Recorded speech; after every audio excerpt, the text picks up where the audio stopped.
السلام علیکم دوستو، کیسے؟ امید کرتا ہوں کہ آپ سب خیر خیریت سے ہوں گے۔ دوستو، پاکستان کرکٹ ٹیم کے کپتان بابر اعظم اور پاکستان کرکٹ ٹیم کے اوپنر بلے باز محمد رضوان کے درمیان بڑی لڑائی۔ آئیے اس ویڈیو کے اندر آپ دوستوں کو مکمل تفصیل بتانے والا ہوں۔ دوستو، پاکستان کرکٹ ٹیم کے سچے اور پکے فینز ہیں تو اس ویڈیو کو لائک کریں، چینل کو سبسکرائب کریں، بیل آئیکن دبا کر آل پر لازمی کلک کر دینا ہے۔ تو دوستو، بڑھتا ہوں ویڈیو کی جانب اور آپ دوستوں کو بتاتا ہوں اس حوالے سے مکمل تفصیل۔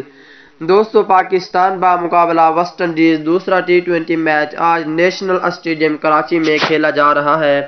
اس میچ میں پاکستان کرکٹ ٹیم کے کپتان بابر اعظم اور پاکستان کرکٹ ٹیم کے اوپنر بلے باز محمد رضوان کے درمیان بڑی لڑائی دیکھنے کو ملی ہے۔ دوستو، دوسرا ٹی20 میچ پاکستان کا ویسٹ انڈیز کے خلاف ٹاس جیت کر بیٹنگ کا فیصلہ، اور اسی پر پاکستان کرکٹ ٹیم نے ٹاس جیتا اور بیٹنگ کا فیصلہ کیا۔ سیریز کے مقابلے میں پاکستان ٹیم پہلا ٹی20 میچ جیت گئی تھی، جبکہ دوسرا ٹی20 میچ آج کھیلا جا رہا تھا۔ پاکستان کرکٹ ٹیم کے کپتان بابر اعظم اور محمد رضوان دونوں اوپننگ کرنے آئے، اور آج کے میچ میں اوپننگ کرتے وقت جب بابر اعظم رن آؤٹ ہوئے تو پاکستان کرکٹ ٹیم کے اوپنر بلے باز محمد رضوان مایوسی کا اظہار کیا اور بابر اعظم کو ایک باتیں بھی کی، اور اس حوالے سے آپ بھی ایک پیارا سا کمنٹ لازمی کریں کہ بابر اعظم کو آؤٹ نہیں ہونا چاہیے تھا، پاکستان ٹیم میں اچھے طریقے سے کھیلنا چاہیے کیونکہ ہوم گراؤنڈ ہے پاکستان ٹیم کے، اور محمد رضوان نے مایوسی کا اظہار کیا۔